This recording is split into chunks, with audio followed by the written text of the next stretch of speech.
Welcome, and really glad everybody was able to join today. So, there's a number of people on this call who I actually don't know, which is super exciting. So, not sure how you found us, whether it's through LinkedIn, a colleague, or referral, or maybe you're connected to one of our awesome panelists. But thank you again, and so we're glad to the fact that you're here. For those of you that are newer to Yoke, my name is Josh Rogers. I'm the co-founder and CEO of Yoke. My co-founder Jeff is also on the call today. But just a little bit quick background on Yoke. We are a fractional marketplace, so we connect founder-led businesses with a range of experienced operators that we call co-builders. And these are people who have done the work, carried the real responsibility, and are ready to sort of bring that to something meaningful and impactful. But what we feel like makes Yoke different isn't just the model that we run; it's the belief sort of underneath it. So we think that the best operators aren't just technically skilled; they've also done the interior work. So they are people who know why they lead and know what they actually have to offer, and when somebody like that comes alongside a founder, something different happens. It's not just a vendor relationship. It's not a consultant parachuting in with some sort of framework. It's just a genuine partnership. It's that sort of produces this idea of a phrase that I like to say a lot, which is knowing and being known. And so we believe that when your inside shapes, when your inside is shaped who you are, and that shows up in the market, and the businesses can grow differently when folks are working like that. So that's the kind of community we're looking to build, and I would say all three of our panelists today are great examples of what that looks like in practice. So I'm excited for you guys to hear from them. All right, so let's move on to our panelists and why we're here. So we've got three awesome people. We've got Beata. Beata is a seasoned fractional COO who brings a deep experience helping companies grow. She's built operational infrastructure that lets founders sort of lead rather than managing everything, is sort of a lot of what our conversations have been about up to this point. And we've got MacKenzie. And MacKenzie works with founders to bring clarity and structure to their operations. I think one of the things that stuck out to me when she and I chatted, just a particular gift that she has for meeting organizations where they are and really helping them move forward. And then last but certainly not least, we've got Tim. Tim is a fractional operator who I've gotten to know pretty well over the last couple of months and just been a real blessing. Has a real ability to sort of bring real world credibility. I think threads that strategic and yet operational and tactical level very well, and really knows what it looks like to sort of bring in work at a high level. So again, to you three, thank you for joining us. This conversation is intended to be conversational, so I'll be asking questions of the panelists, so letting them share from their experience. At the back end of this, though, I'm going to turn it over.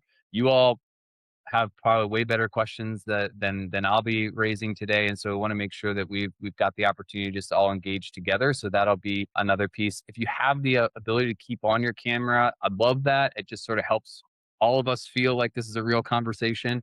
But if you need to step away for a few minutes, that's totally understood. Or you got something going on in the background, totally get it. No pressure. But also know that we are recording this, and then we'll be posting this. So if you need to step away, you can come back to it later and pick up what you missed. All right.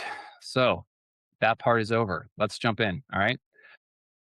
So I want to start with the identity and origin. I just talked about how identity is really important and who we are. So I want to hear a little bit about each of you and your stories. So maybe let's go around, and I'd love for each of you to share a little bit about your background. What led you to the fractional sort of path, and particularly the fractional COO path? And then maybe what's the thread in your career that brought you here? And Betta, let's start with you. Perfect. And not to call you out, Beata, like a yacht in a Sorry. so no, that's how I always start all of my introductions, like a yacht in a bay. Yeah, great question. So for me, it's always easier to connect the dots looking back. So I have always worked in the tech startup space. And so I found myself in, excuse me, an executive assistant position to the CEO. And in that position, this was early in my career. And I just kept asking, what more can I do? What more can I do? What more can I do? And so it was a really fun experience within that organization to scale from, we're doing about 40,000 when I joined. 3 years later, we were doing over 5.5 million, and with the same headcount and, team effort. But there was a lot of behind the scenes for me working my way up and learning about operations from every perspective of the business. And so from that, I just kept hearing from people, you have an ability to communicate with CEOs and bring clarity out of chaos and actually bring action to ideas. And so that was really my impetus for exploring the fractional COO and fractional world. Another thing was wanting to have more control over who I worked with, and making sure that there was values alignment. That's a very important thing for me and my business. And so from that, I work with companies that are typically 1 to 20 million in revenue. A lot of them are venture funded or private equity backed. Worked with a couple bootstrapped companies, but I like to say I work with visionary, values driven CEOs who have really big ideas and have no idea how to execute it. So I think for a lot of us operators, since it's natural to us, it's really easy for us to think what we do is not super special. But I promise for people that are operationally brained, there's such a need in the marketplace for people to come alongside really strong visionaries and help execute. So I'd say that's the thread in my career is how can I come alongside people with big ideas that I want to get behind and actually add fuel to the fire. So my work right now is very focused on revenue generation. And that's the operational field that I've seen across the clients I work with. They have the most issues. So primarily, if anyone is interested, it's business to business, technology companies, different niches, and sticking in that 1 to 20 million in revenue. Awesome. MacKenzie, how about you? Yeah, it's fun to hear you talk about that because there's so many phrases that you used that I've been using to describe my career and through line and everything too. So it's fun to hear. Yeah, I transitioned into fractional work just under a year ago, so it's still fairly new. But I was at a startup accelerator for the last 6 years. Joined at about 12 employees. They were about 25 when I left. I wore all sorts of hats there and kind of stayed a generalist my whole time on purpose. And there were a bunch of different kind of initiatives that got launched in those 6 years, and had the opportunity to like step into each one and tried to say, okay, how can we keep looking at the big picture? So did everything from program operations, a lot of events, systems building, implementation. I was the interim chief of staff for a season, did a lot of special projects working directly with the CEO. And so while I was there, we were working with a lot of founders. They were kind of always asking, who built these systems? You guys, the organization is excellent at operations and events. And so got to be part of just this excellent team of operators. And so I had a hunch when I transitioned off that team that there were a number of founders and people even in my network that I knew that would need some help on the things that they were building. And yeah, just needed someone with a different skill set than them to come and step in and partner with them. So that's really been my story for the last year, is partnering with a lot of people who are just getting started with an idea. So I'm working, yeah, with founders, like very directly with founders and small teams who just need someone who thinks differently than them. So I think the thread in my career has just been I've stayed general as much as I possibly can, and just gotten to learn so much because there's always kind of a new question in the startup space, and just get to kind of raise my hand and dive into those things. That's awesome. Yeah, it's super exciting. Tim, what about you? Yeah, let me see. So I guess I'm just thinking about Mackenzie and Beata's responses, and thinking about this kind of crowd of generalist operators. That one of the things that I think about right off the top is generalist is so much fun, but it's so hard to sell. Like, anyone who's ever sold anything knows you want to niche down to sell, but it's so much fun to be a generalist. And honestly, that's part of the through line for me. I have kind of grew up wanting to be an entrepreneur, but not having any entrepreneurs in my life. Didn't have family that ran businesses, didn't have family friends that ran businesses, really knew nothing about it. So I've spent most of my professional career chasing this kind of idea of entrepreneurship and figuring out where I fit into that. And really, where I fit into that has been as a serving leader next to other leaders. And so that's required a lot of kind of a generalist skill set.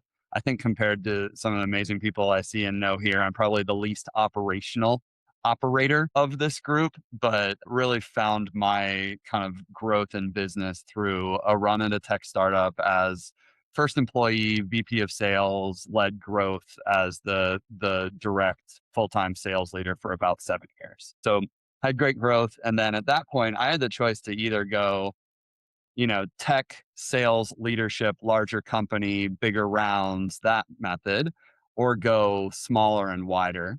And I chose smaller and wider. So I ran a small custom software development studio or custom dev shop that we turned into kind of an agency venture studio so we could launch new businesses out of it. I love early stage business because of the power that it has to be a unique kind of creative engine in a community to build new things, to employ people. I love early stage business. I love the people that want to build early stage businesses. And so I've just found myself as a fractional operator who is probably stronger in people ops, sales ops, rev ops, and even those entire functions than I am the COO operator. So that's my background, kind of my core skill set. It's awesome, Tim. And I love your segue. Actually, I think I might pivot slightly to modify my next question to you guys, but based off of what you said, Tim. I think when I look at this group, I see a number of people that I know are sort of early in their sort of exploration of fractional work and sort of that fractional journey. And so you made a comment around sort of niching down, right, to be able to sell a generalist role, which I think is like a very interesting and hard thing for us, any of us, to do well, even the most seasoned sales folks. And so, could you guys each maybe sort of talk a little bit about the types of clients that you're working with and maybe the roles that you're playing, and how did you actually get into and find that niche with them? Because I think each of you, knowing you have a little, will have a little bit of a different answer. And MacKenzie, I'm going to start with you for this one. Yeah, for sure. So I think I'm still honestly figuring out my niche a little bit or pivoting a little bit from what my niche is. So at the last organization I worked at, I did a lot of systems building. So I helped build out a custom CRM on Airtable, built out Asana and all of the project management tools there. And so that's how a lot of people knew me coming out of that organization, was very systems, tools, software implementation focused. So that's a lot of kind of where I got started, and it's expanding a little bit from there into more kind of chief of staff, special projects kind of type of work. But what that looks like right now, my kind of primary client that I've been working with for about a year, I'm basically the number two to the founder. It's just the two of us. He's launching a gap year program and they're running their beta cohort. He's raising funding right now. And I've done everything from email communication and planning the launch retreat for the students, all the way through building out a whole lot of curriculum with Claude and different tools and working with our advisors, to kind of operating as his chief of staff and helping prioritize all of the different things we're working on across the business. So just kind of across the board, anything he needs to be thinking about, I'm kind of his thought partner on all of that. With another client, they're building out an acceleration program and I'm much more systems focused. So helping them think through, how do we process 1,000 applications in a matter of a month and make sure we're really spending the time that we need to with each. And so building out a custom Airtable solution with them. Then I'm working with a church that has been around for 15 years and we're really thinking about strategy and how do we care for our people really well. So doing kind of different things, but I've seen with all of those clients, funny enough, we'll end up kind of doing the same thing at the same time, where it's like we're looking for a digital agency for two of my clients at the same time, and us helping kind of run point on filling that gap and hiring the right team. Well, I run a digital marketing agency right now, MacKenzie, so we should talk after that. We should definitely talk. And MacKenzie, has most of that come through your own personal network, or how did you ultimately find those clients? Yeah, it's everyone is within kind of 1 or 2 degrees right now of my personal network. Yeah, so I knew a lot of people coming off of my work that reached out and then had them introduced to kind of other people that needed help at the right time. So the founder I'm primarily working with was through a connection. Awesome. Tim, what about you? Yeah. My friend Jake likes to say that the type of work that we do, whether it's coaching, advising, or fractional, which, I think we all agree is different, is high trust work. And so I think it would make sense that a lot of our clients are coming from first and second degree connections. And that's certainly the same with me. My first client is one of my best friends. He had been running his own professional services firm for about 3 years and had seen it start to grow. and was hitting the point where growth needed to be a little bit more strategic than what it had been. He was an engineer and an architect working in the business, working with the clients, capable of delivering, but it was just growing fast around him. And so what I needed to do was kind of start with one thing and say, what's the one thing that would really help you right now? And it was having a good hiring process to bring on the next employee for him that wasn't just a first or second degree connection, that actually had a recruiting process behind it, that had intention around it. So I have clients that are all kind of I've found through first or second degree connections. And, I think maybe one of the questions that we're circling around here, one of the things that I certainly hear a lot is, okay, what's the outcome? What are you solving for? What are you selling that you're solving? And I guess my contrarian approach to this, back to generalist versus niche, is that I'm not starting on day one with all the outcomes and what the end of the engagement's going to look like. I think what my pitch is to people is that I'm someone they can count on to just start knocking down to-do list outcomes, right? And so for that client, it was, I need a team, and we built a recruiting process. We hired 2 people. We started figuring out what professional development looks like for them. And now there's new strategic projects that need someone to actually own and find the outcome in that individual project. So a little wide ranging there, but I find them through friends and through trusted introductions. And my offer is that I can help them understand what their most important to-do list is, and then I can take a few of those off their plate.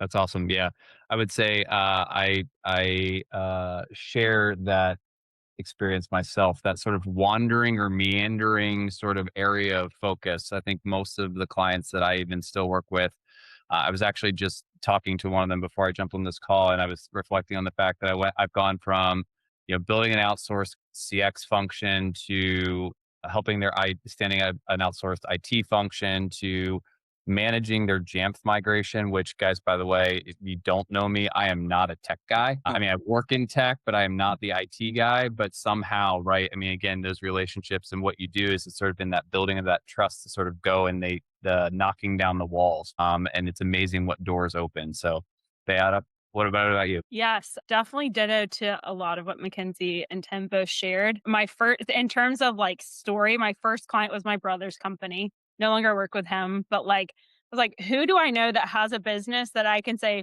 what do you need help with? My second client was a connection of a connection, an old CEO I worked with. And I said, I want to work with this woman, the CEO. Can you connect me? And I said, what is one problem that you're experiencing right now? It's completely unrelated to what I do. They needed an interactive demo. I will figure that out. I did it. And the trust that builds, this person listens and they execute, from there has converted to so many more.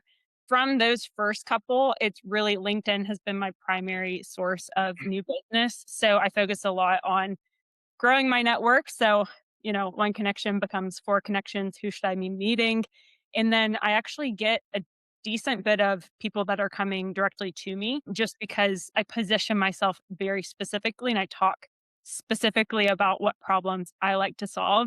So early on, it was very general. I would say now what I help my clients with, work with 3, the most I've done is 5 clients at a time. For me, I did not like dealing with that many clients.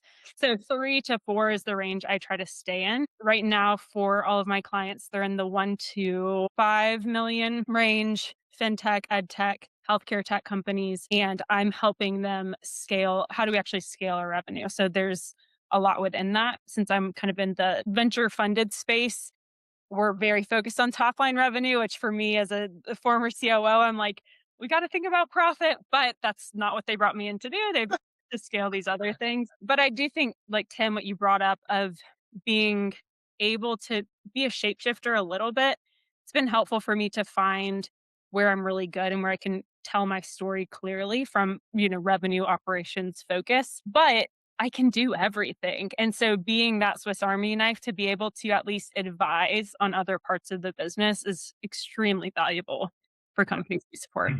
That's awesome. I love that piece. And I think there's a nugget in there for everybody. I think I just want to make sure we really pull out and say very explicitly, which is This is also about identifying the types of problems that you like to solve.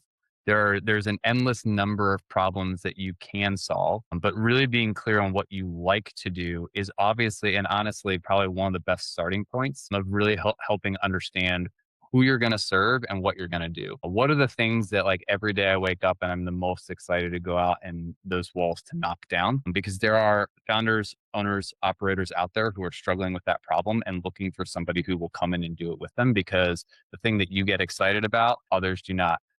Ryan Taylor and I had a conversation at one point about his background, and I would never want to do a model in my life. But there was a time in his season that he really enjoyed that.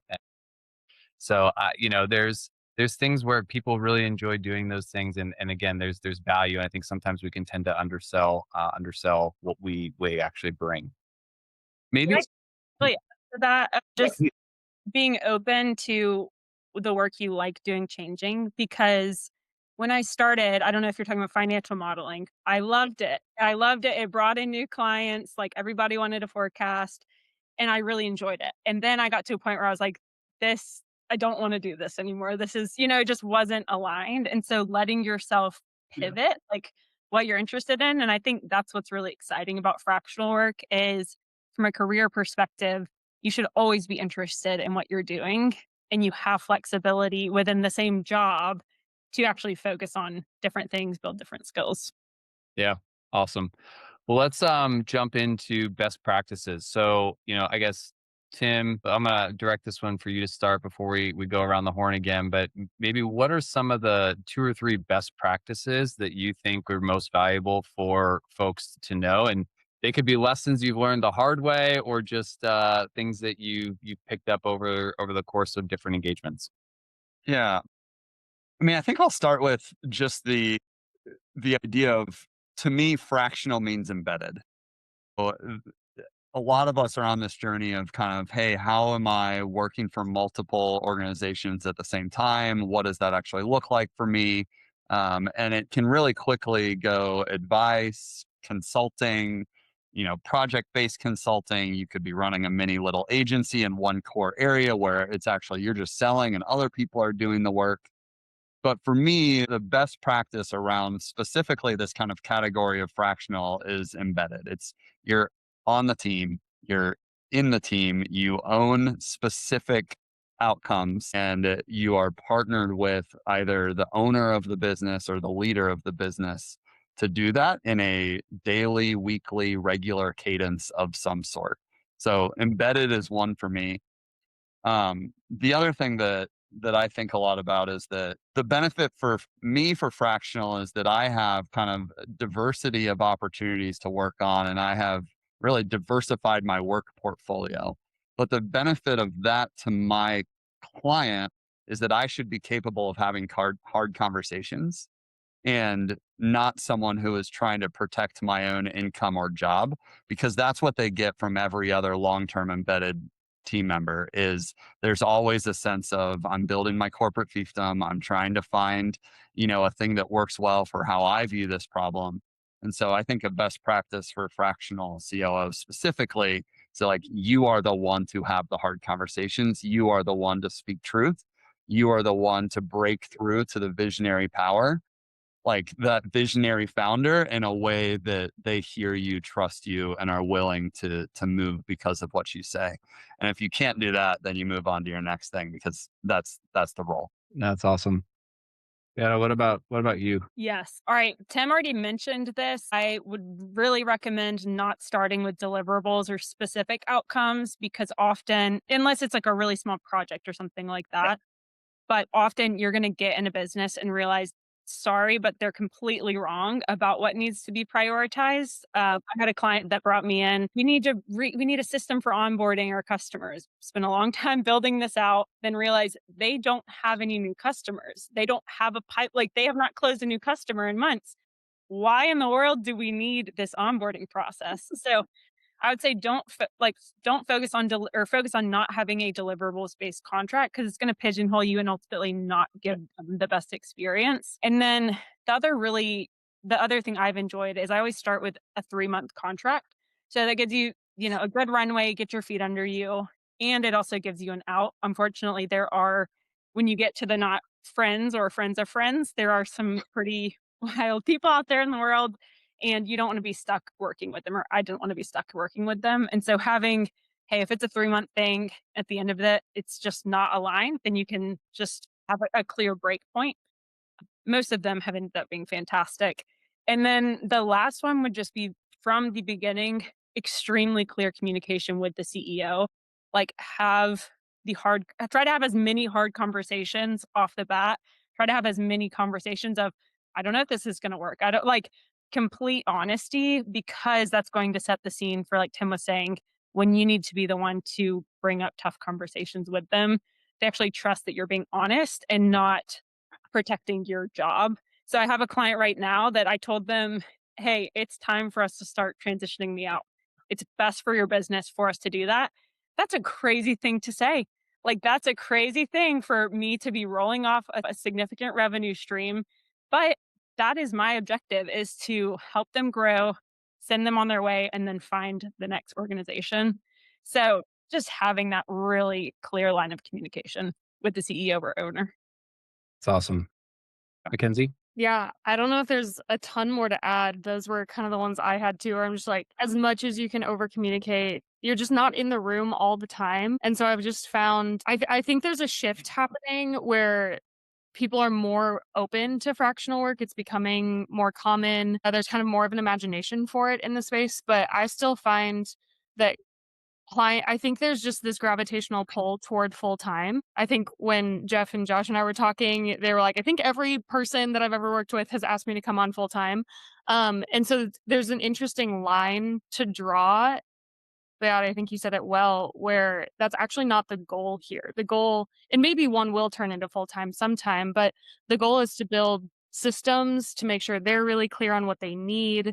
And so kind of over communicating that, making sure you're building things that will outlast you and also will sustain them in the days that you're not working on that team. So it comes down to communication, building that trust, and then I just ask a lot of questions. And I actually think that's something that I've realized is the superpower in this space is, Tim, I think you said this earlier, but just asking, like, what's the actual one thing that you need and how can I help you prioritize that thing?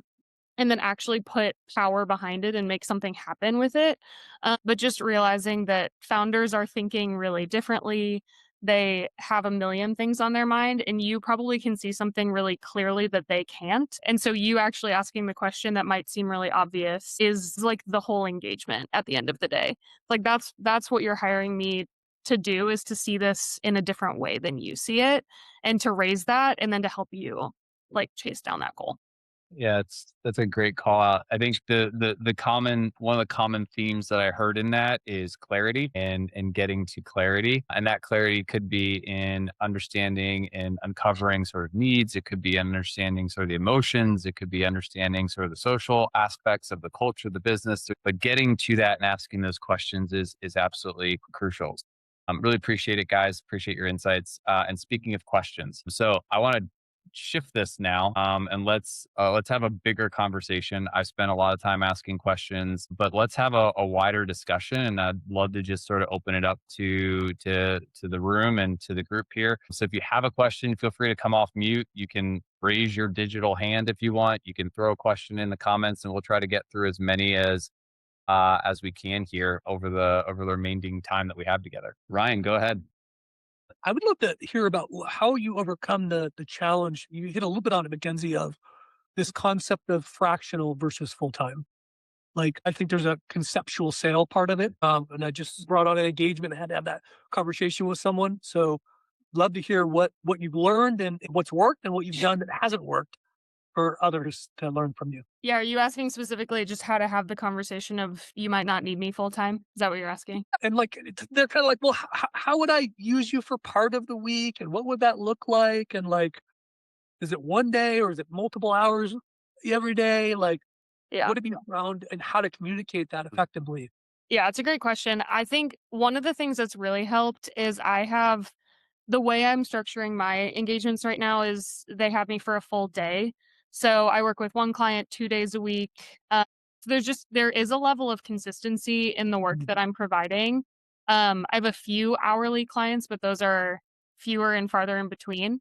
But I think just providing a lot of consistency, saying, hey, let's get standing meetings on the calendar. Let's make sure we have touch points. And then those will kind of ramp up and down depending on the season of the work. But I think communicating that really clearly of, hey, I'm not going to be inaccessible to you. I'm actually a part of your team. I will be at the days that really matter, and we'll make sure we have a touch point at least once a week, if not more. I'm still kind of in the middle of a conversation though of what I could provide more of if I was full time. And I think just continuing to drill down like, hey, what are you not getting right now that would feel really different if we got 2 more days a week? So I'm still in the middle of that conversation, so I can follow back up and let you know. But again, I'm just defaulting to asking questions, saying, hey, what are the outcomes? What are the pain points that you don't feel like we're able to attack that would feel different with more time? That's great. So hypothetically, let's say on a Tuesday you dedicated to this company and they send you notes on Thursday and Friday. Are you engaging with them, or are you saying, let's talk about that on Tuesday? It depends a little bit. I have like 5 email accounts, and that's one thing that is definitely different than full-time work is I have a email account with like every client. And so I've built it into my rhythms that I'll still check in and kind of triage my inbox, especially again if we have an event coming up or we were just running a hiring process for one. And so I was checking in more consistently then. But when it comes to setting up meetings, having like longer form conversations, usually I'll try to kind of protect those. I also have Fridays that are not with a specific client though. And so I can kind of throw one-off meetings and things into my like admin day. That's great. Thank you. And mine's very different from that. And mine's probably, yours sounds way more organized. I am like, I've tried it where I do, half day blocks or something like that. It just doesn't work with the reality of the teams that I work with, where they're needing like things are just happening throughout. It's less project based. And so for me, my calendar, message cleanup in the morning, message cleanup in the afternoon, across all Slacks, across all emails. I hate like not knowing what's going on. And then I will do, depending on the week, depending on what's going on. Some weeks I'm focused more on one client, some weeks I'm focused more on the other, but I don't have dedicated days, which makes it, you have to be very diligent yourself to make sure, hey, everybody's getting the level of support that they need. But I think the biggest thing, like, is just clarity for them. Like I say, hey, if I'm not available for meetings or I'm too booked, then I have the right to push it to a different day or something. I'm not available all the time, but that they can expect, I've set the expectation that they can expect a reply from me once a day at least. That's good. And do you track that activity you do for them? Any type of tracker so that from a client Yes, standpoint? Yeah, you do. not for them, but for myself. So I just do my calendar different colors per client. And so I try to do time blocking at the beginning of the week. I've not been good at it the past probably monthish. But time blocking, hey, what calls do I have? What time blocks do I have for focused work?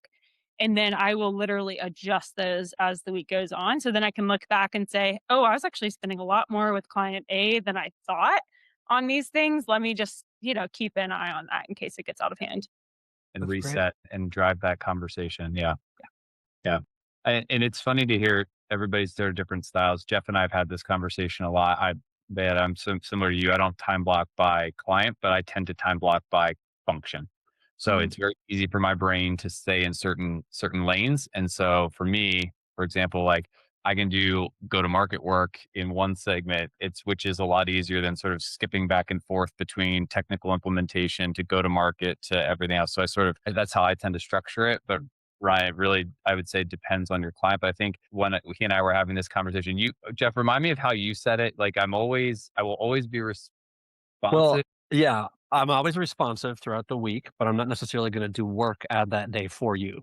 So that's kind of what I say to clients because they want you to be involved like all the time, but I'm not always going to do that. So I block activities and I actually block clients. A part of this is, and I won't talk long here, but in fractional work, you have to get good at context switching. where you're very different sort of clients. At least for me, my three have been in a small blue collar business in the water and wastewater treatment industry, in a large Anglican church, and in a public university.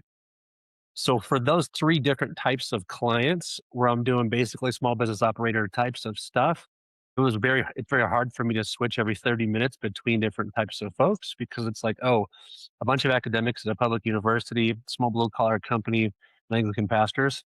Oh, they think differently. So I needed to sort of shift my mind a little differently. So there's a little bit of a different philosophy, but I think actually both have represented on this call well. Yeah. Kurt, you were next. Yeah, thanks. I really appreciated the conversation about the tension between generalism and having a very specific niche. I think what I took away from that was it's particularly important to be able to articulate a niche in selling and articulating your value proposition. However, once you get into an engagement, there's likely to be some shape shifting within an engagement, but it's also very possible that over the course of time, your niche may evolve as well. Are those a fair ways of thinking about what you're experiencing? I think so. I think the one piece I would adjust on that a little bit is that like appropriate sales strategy is to be more narrowly focused on a core ideal customer profile. I will tell every client I work with about that. But in my work, I have chosen the harder path in not niching down because it's more fun for me. So I will happily be worse at selling and be less of a LinkedIn influencer if it means I get to work with people I like doing interesting things. And so I'm kind of purposely handicapping my sales strategy, but am finding kind of a different through line around trust and kind of what leadership means and who I work with, that hopefully allows me still to be kind of known as, oh, Tim could help you with that. But I am purposefully saying, no, I'm not going to niche down.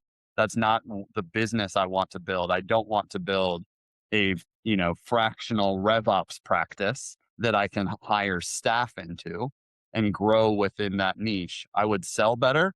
I would be able to extricate from that work faster, but I would be doing something that I don't want to do. Yeah. And Jeff, I see your comment on there too. Like the part of this is just business stage.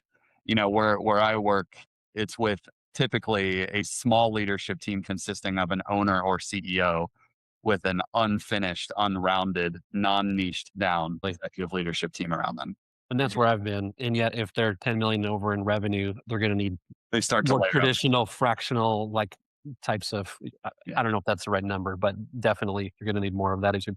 Yeah, and this is and it is stage dependent, but I would say the function is not, right? I mean, the shape of the function is different, but Jeff and I've had this conversation. Like most of my clients have been in the 100 to 250 million range, right? So like this grows outside of just sort of the early stage business. Yes, there's a very clear need for generalists, but then there's also, as you get further into business development, that need for generalists also begins to reemerge, because now you have incredible complexity across lots of cross-functional areas, and there's nobody that's connecting the dots, right? Because they're all very siloed. And so it starts to reemerge. And so again, there are different places you can play. So I think even for like, as you think about your background and your experience, I know we've had lots of conversations, like there's different opportunities there around how and what the roles are and what types of stage of businesses you can play in. So awesome. Great question.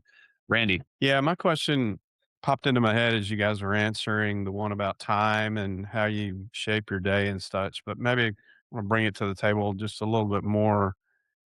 One little nuance. Like I'm new to this. I've 35 years. I don't want to say that. It shows how old I am and the gray hair, but Hey, it's a great thing to have.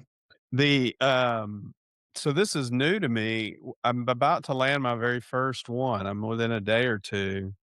And what it is it's 2 days a week, which I've spent 35 years working 14 hours a day, 6 days a week, and I want to fill up the whole day, of course. But what I'm struggling with is they've already asked me, well, if we can't have you on those 2 days, could we call you for a quick question on the others? And I want to be flexible, but I don't want to say, no, you can't bother me, but I don't want a mushroom to grow, of course. And so I figure if it becomes an issue at some point, I've got to say, hey, gotta, stomp the brakes a little bit. I'm just curious if any of you guys have come across that and how you handled it. Yeah, I would encourage. I don't like random phone calls because if I'm focused on something and somebody calls, I'm out, I'm out of what I'm working on. So I Right. would see if you can push them more towards written communication for things in between those days. And then, of course, if they email you, you can have a protocol, put urgent in the subject line. Of course, if there's an emergency, yeah, you can hop on a call if it's not those 2 days. Like, I don't think it's best for anyone to have it too strict where no, it's only those days or it's nothing. But I would really encourage them. I would push them towards written communication personally.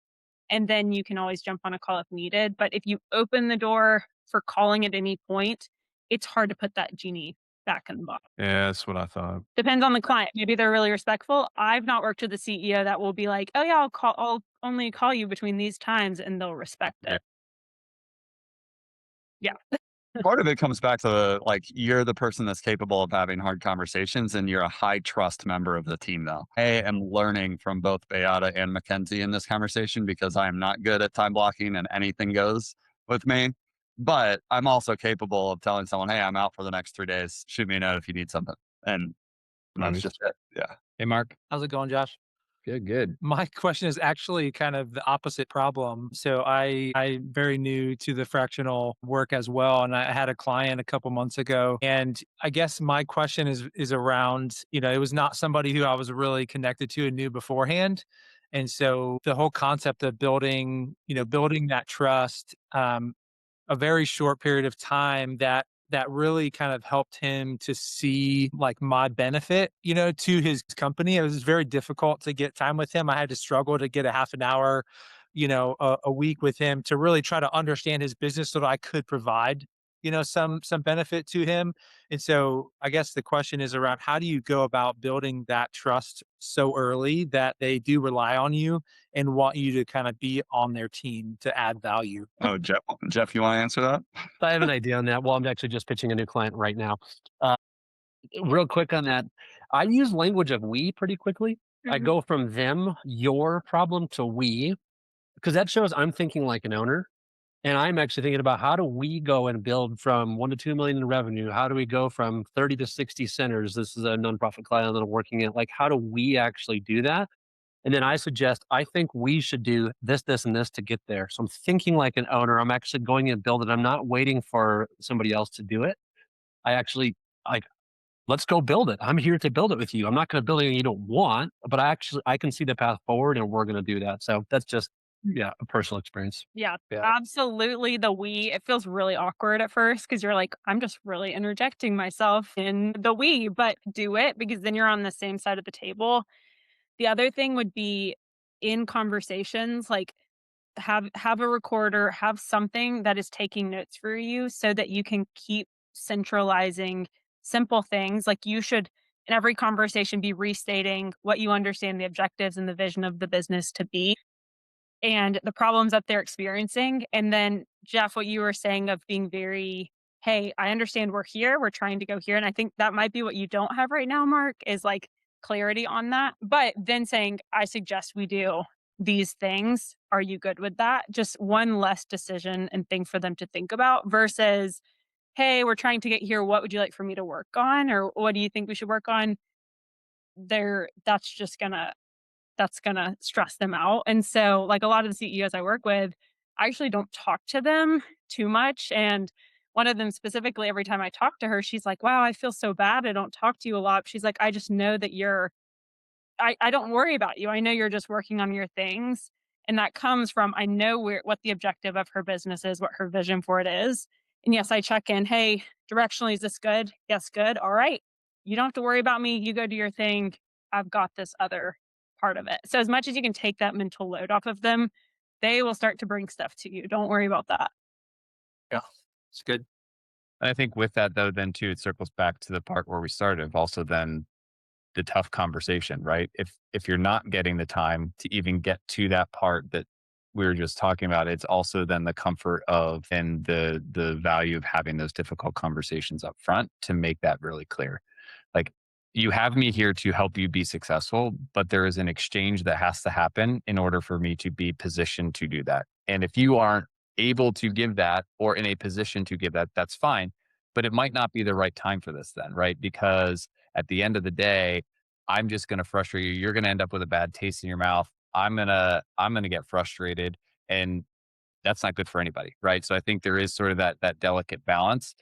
It goes back to, I think, what you were saying at the beginning of like customer onboarding. You guys haven't closed a new customer in how long, right? Like this isn't the right area. So Yeah, it's good. Thanks. Patrick. Yeah. So this has all been really, really helpful and insightful. So thank you. One thing that I'm curious about is, as you're building systems, building processes that are like get repeated sort of day after day, week after week, how do you think about designing it with the idea that you're going to step back?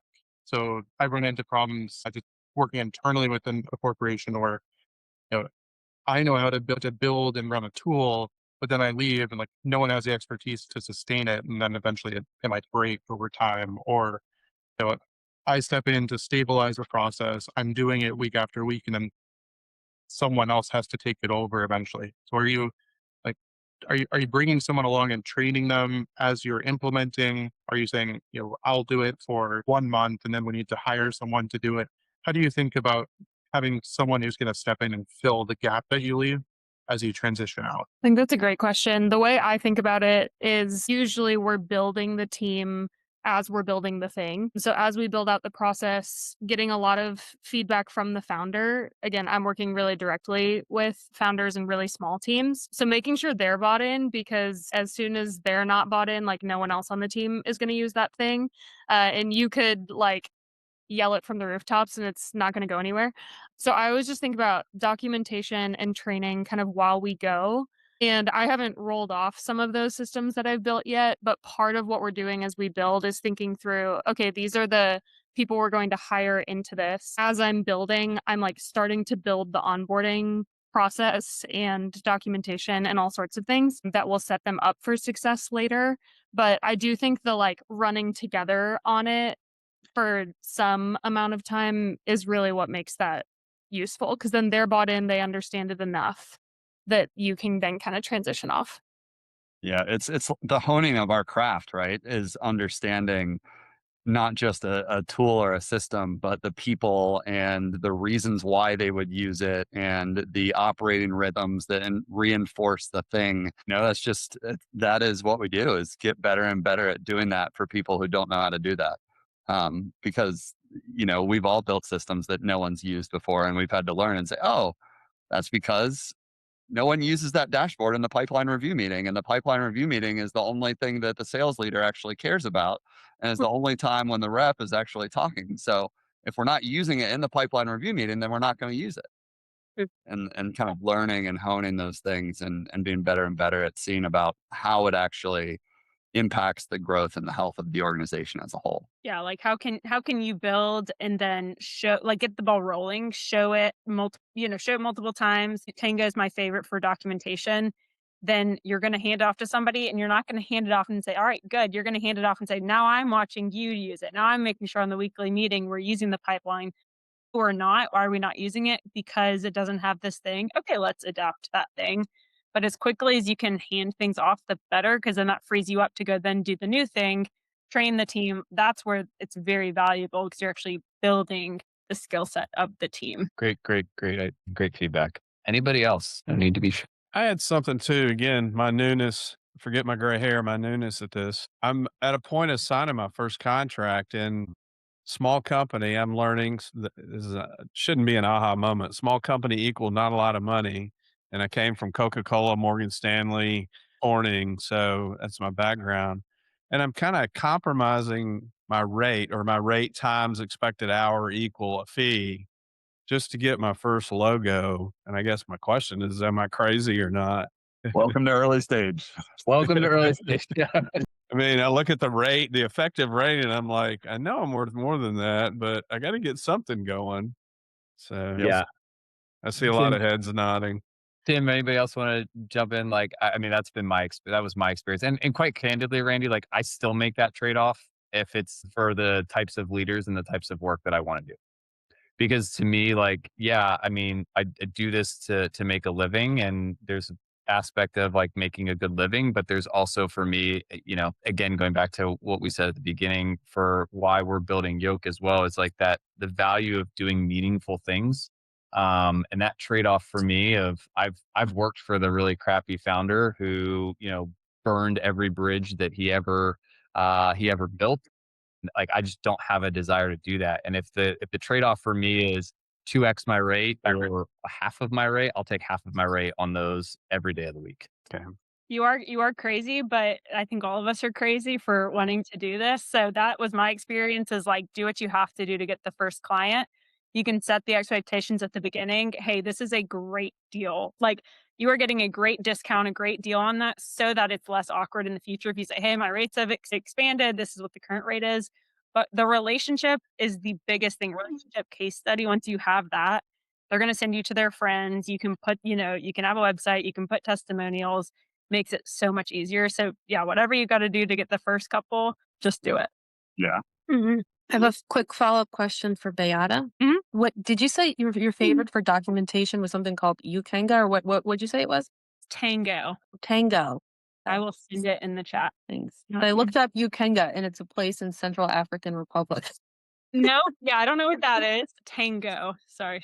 Okay, thanks. Awesome. Anybody else? That's actually probably a really good idea, just in terms of there's probably some common tools that we all use. So I'll circle back with you guys afterwards. And like, if there's like some common tool sets that you guys use, that's something we can pull together for as a follow on for this for sure. But I Any guess other- on the topic of documentation, I know a lot of founders are paranoid about AI stealing their stuff. So using something like a scribe, I don't know if Tango's like scribe, or I don't know, so I don't know how people deal with that. I mean, it depends what industry you're in. Like in fintech, yeah, of course, compliance, data security is very important. So it does just go on a case by case basis. For Tango, you're basically just documenting. It's just process related. And then in terms of like note recorders and things like that, I would say it's just on a case by case, depending on the level of security that's needed in the company. Awesome. Well, hey guys, I really appreciate the conversation. We are just at time. Actually, we're a minute over, and I want to be respectful of everybody's schedules. I know everybody's got places to be, but again, thank you for your time. It was great having you all. Thank you to our panelists for giving of their time. And if you guys want to learn more, you can go to our website. There's yokeleaders.com. We've got information out there, who we serve, a little bit more on our code builder model. We'll also be posting the recording of this in the coming days, so feel free to go out there. You guys will all get an email as well for those that registered and attended once that goes live, so you'll have access to it. And when that email comes, it'll come from my email, so please don't hesitate to reply back. Always open to a direct conversation, and just learning more about what everybody's up to and what you guys are doing and how we can partner alongside of you as you guys are on this journey. So thank you all. Have a great rest of your day.